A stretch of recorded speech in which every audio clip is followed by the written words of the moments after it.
many corporate CEOs had been fairly silent after initially feeling optimistic about President Donald Trump's return to the White House. However, now one of them seems to be sounding the alarm. During a Tuesday appearance in New York City, Ford CEO Jim Farley had spoke about some threats to U.S. auto manufacturing and, of course, their suppliers. Now, he said that Trump killing the EVs, rolling back things in the Inflation Reduction Act, as well as the tariffs against Canada and Mexico will have a disastrous effect. Quote, jobs will be at risk if Trump ends EV support. That's according to an account in the Detroit News. For the tariffs, Farley said, quote, they could blow a hole in the U.S. industry that we've never seen. Blow a hole, you say.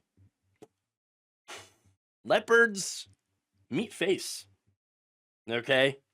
I'm pretty sure that this CEO, along with many of the others that are going to be impacted, many of the voters that are going to be impacted here, the workers, voted for Donald Trump. I mean, Ford gave $1 million and donated vehicles to Donald Trump's inauguration. And yet now that Trump had won and he's doing the things that he campaigned on, they're all like, oh no!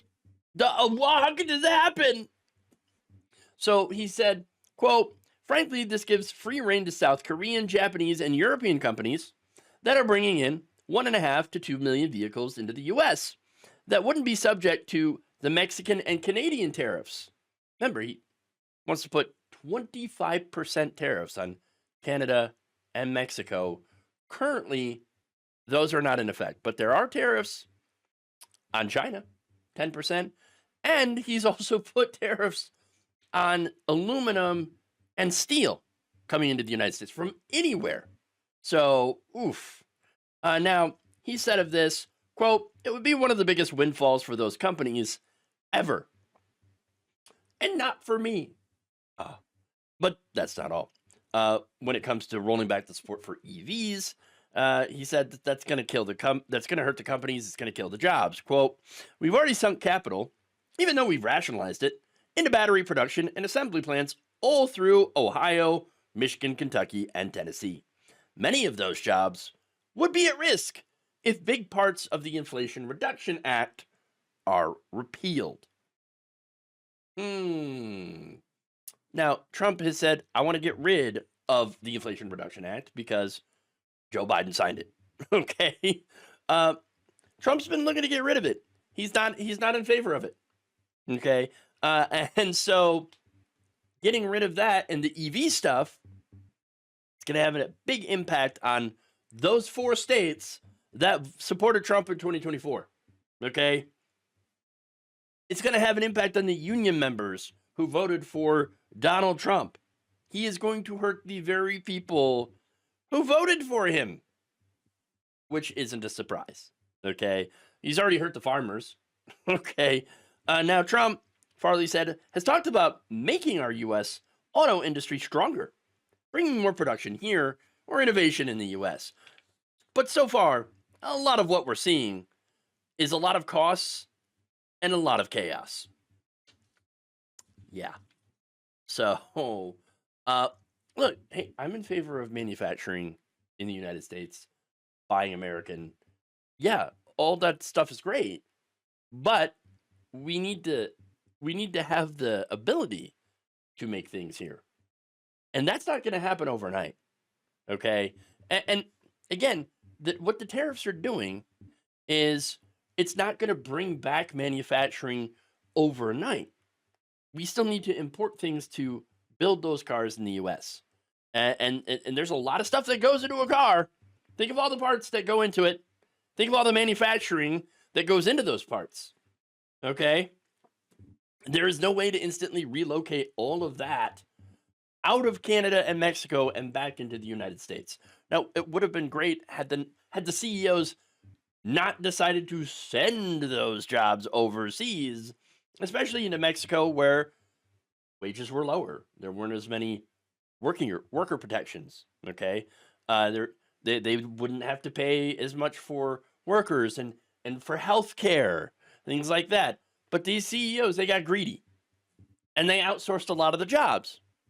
Now Trump, he's putting tariffs, which are going to, of course, increase costs, while not really benefiting the American worker. It's hurting the American worker, at least in the short term. Okay? So that's a problem. So obviously, higher prices, less sales equals more layoffs, of course. So what Donald Trump is doing is right now putting us into a recession.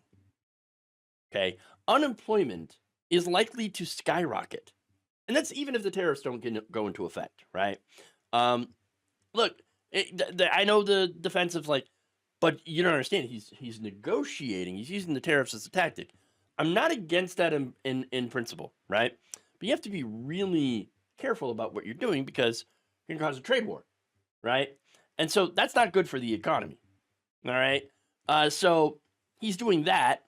Plus, he's doing mass firings in the government right now, getting rid of a lot of government workers, and he's also taking away any of the incentives to build electric cars, even though the infrastructure has already been put into place here to build those EVs in America. So that's a huge problem. Huge. Really, really, really stupid. Okay, to do that. Why take away the EV stuff in the Inflation Reduction Act when it's already being assembled here in the United States? It doesn't make any sense. Stupid. Okay. That said, I do have one, I guess, theory. It's not even a theory. It's just it's an observation. Okay. Elon Musk. All right. Does Elon Musk care about these subsidies? You would think he would, but then again, he's super rich. So, and not only that, but maybe he thinks, oh no, if you kill off EVs here in the United States, it's actually going to help me because that's going to hurt my competition. That actually makes better cars than my crappy Tesla Cyberdump. Okay, and so yeah, hey, that's going to help me. My competition is going to be hurting. They're going to do layoffs while I can go and take the business and sell more of my cars. And even if I'm not selling more cars to average consumers, that's okay. I run the government now. So I'm going to get government contracts. I mean, they're already signing contracts with the State Department to sell them Cybertrucks. So I think he's going to be fine. He's already the richest man in the world. So, the government no longer supporting EVs, it's going to work out just fine for him. He doesn't need it anymore. But the result of this will kill a lot of jobs in the auto industry. Okay? And so those are good paying union jobs. Okay? So that's going to be a problem. Unemployment's going to go up. And not only that, but prices are going to go up as a result of these tariffs. Okay? The tariffs on steel and aluminum. A lot of steel and aluminum goes into cars. So you're already looking at huge increases in prices for these cars. I don't know. I can't really speak for them since I'm no longer a union member. Okay? I was when I was working in the automotive industry. But, that was a long time ago. All right? I can say, though, I'm pretty sure that this is not what 41% of those union members who voted for Trump wanted. I'm pretty sure they wanted to continue to have their jobs and to get paid. Maybe they wanted to hurt brown people and immigrants and transgenders more, which, hey, congratulations, you did. You did it. Good job. But in the process, they may have also hurt themselves. And maybe, I don't know, maybe they don't quite realize how much they just screwed themselves. May have just screwed themselves. But I have a feeling that pretty soon they're going to find out. Thank you for watching. If you enjoyed this video, please like, share, subscribe, hit the bell icon in order to get notified whenever a new video is released. And if you want to support independent, progressive media through this difficult time where it seems like everybody is shutting down. You become a member on our YouTube page, you become a subscriber on Facebook, or you can go to my Patreon. It's patreon.com/Jeff Waldorf. Thank you.